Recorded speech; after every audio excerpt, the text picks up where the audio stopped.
To be honest, I've never really been a fan of the Untrue Dark Ring. At best, it means that either I'm wasting a ring slot, or worse, my fellow co-invader is wasting a ring slot, entirely because they just want their character to look better, in their opinion. Meanwhile, I, as their co-invader, have to deal with the increased stress of being unable to identify my teammate at a single glance, and sometimes even will end up hitting them on accident because I'm unable to quickly identify who is who.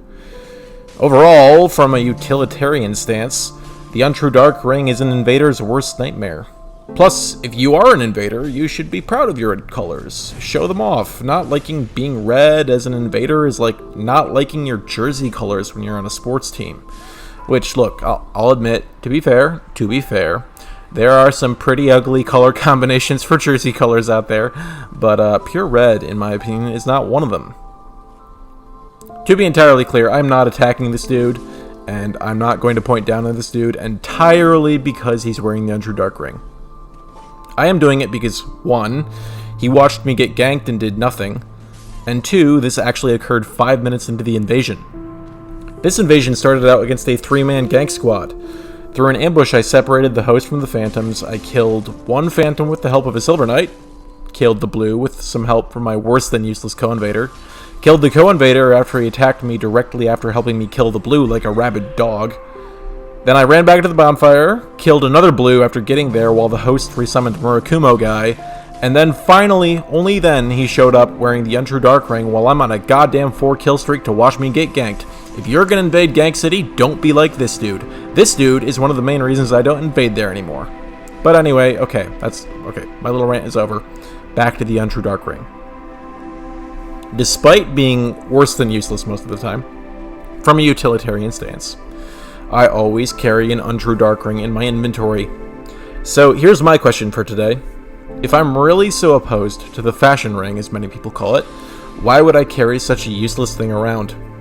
Wouldn't it be better to clean up my inventory and chuck that thing in the storage box, or even discard it entirely? Well, for a long time I thought that the Untrue Dark Ring was completely pointless. A purely cosmetic modifier that requires you to give up a ring slot that you could use for like actual utilitarian purposes seemed like a pretty bad trade-off to me.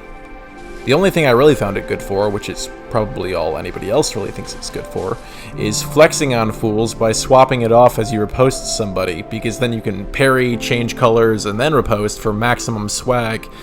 But as my desire for swag faded in favor of efficiency, the Untrue Dark Ring saw less and less use.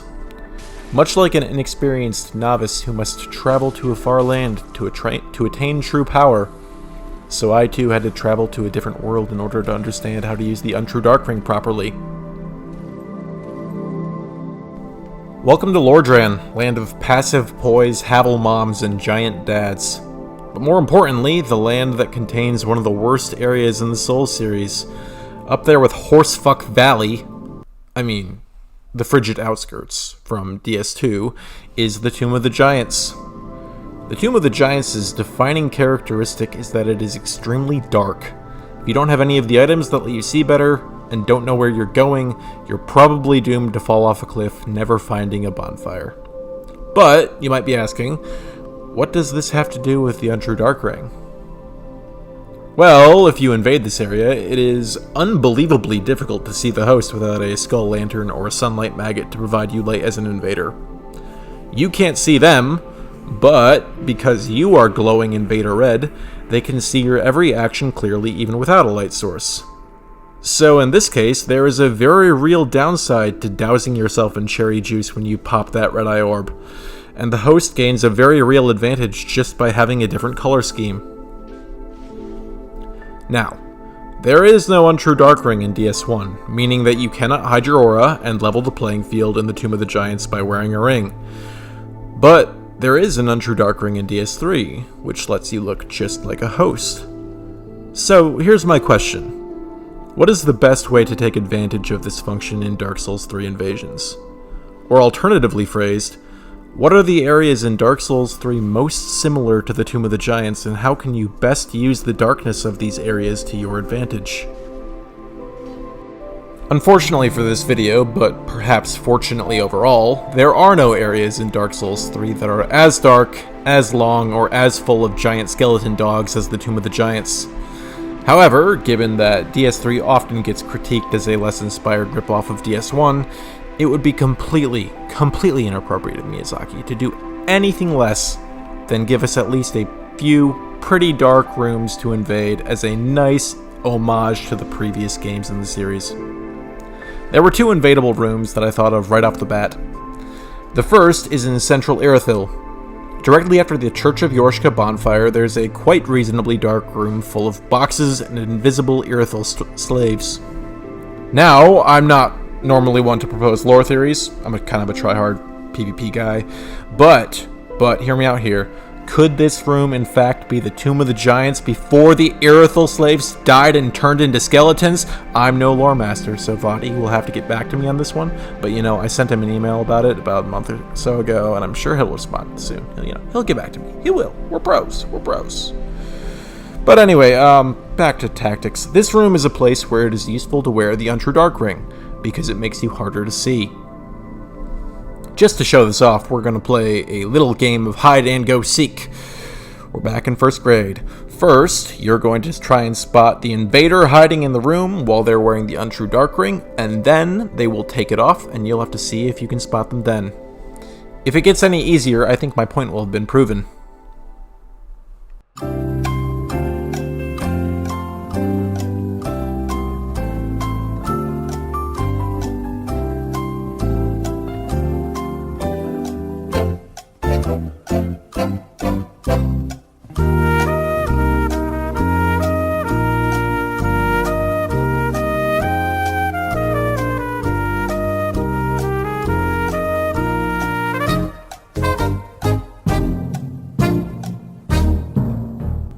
Anyway, that's room number 1. Room number 2 is this room here in the Grand Archives. This is going to be the same deal as before. Dark room, invader hiding somewhere in there, try and spot them, then they take off their ring to illustrate just how much easier it is to spot them when it's off.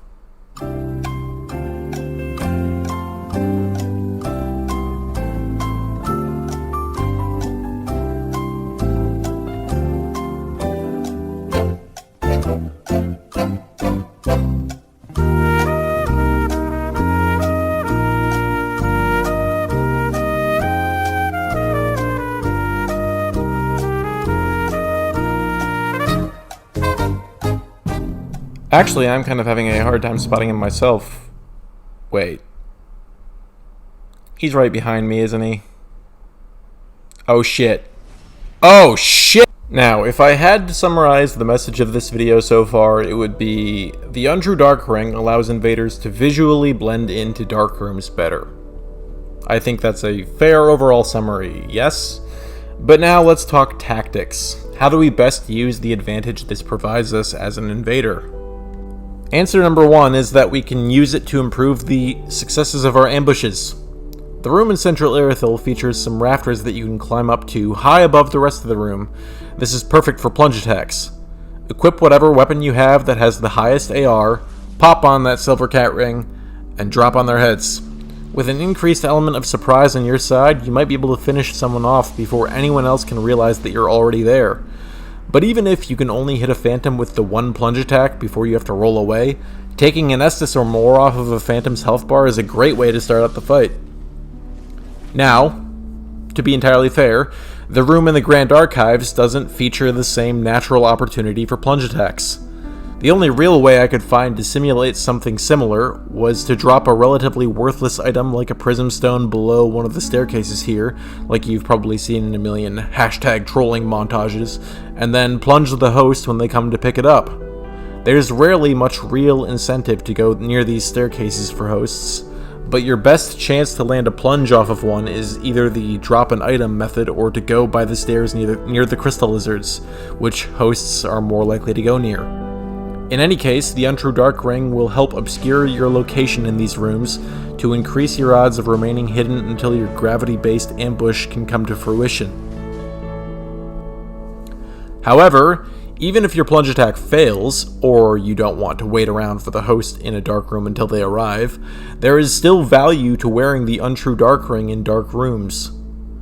Take this invasion. My co-invader actually ends up picking up my dropped item ruining my plunge, but I will remain in wait. My co-invader, it's worth noting, doesn't even see me, indicating that the Untrue Dark has successfully helped me hide.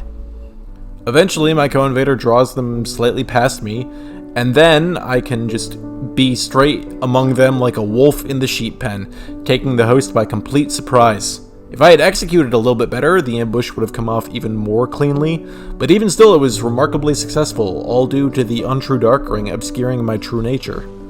Not to mention that much like what was illustrated in DS1, it's harder to see me, and therefore harder to reaction roll my attacks easily.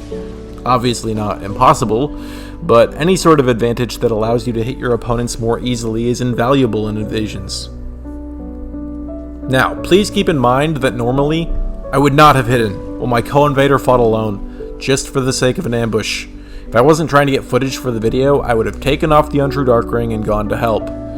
It's important to weigh the potential advantages of a tactic against the potential downsides, and a single plunge attack is almost never worth leaving your co-invader out to dry by letting them fight alone. Final notes on the setup. First, Tears of Denial makes the Untrue Dark Ring much, much harder to use. That big glowing dot makes it very difficult to hide. The Slumbering Dragon Crest Ring will hide the glow of tears, but suffers from requiring a ring slot, especially when 1 or 2 slots are already devoted to the Untrue Dark and maybe the Silvercat Ring. Alternatively, you can obscure tears with a body buff like the Green Blossom or the Filianor Chime weapon art, but you will still have that faint aura around your body, making it easier for you to be seen. The only self-buffs which can obscure your tears for an unlimited duration of time are the Lloyd's Sword and Shield Rings. Lloyd's Sword is especially useful given the boost in damage you get at full HP. This can really help make an ambush count, but again, it obviously requires an open ring slot. If you choose to use a different buff, I would unironically recommend Boss Fruit. It's the least visually apparent of all the self-buffs, but I mean, even then it only lasts for 60 seconds, so you'll have to rebuff every minute to continue hiding your tears. Second, if you exit one of the 2 dark rooms in question, I would recommend removing the Untrue Dark Ring, especially if you have a co-invader. Outside of the 2 invadable dark rooms in the game, you are still wasting a ring slot. From a utilitarian's perspective, admittedly. All the while, potentially confusing your teammates, and making it more difficult for your co-invaders to discern who's on their team quickly. Anyway, that's about all for the Untrue Dark Ring. Keep it silly, y'all.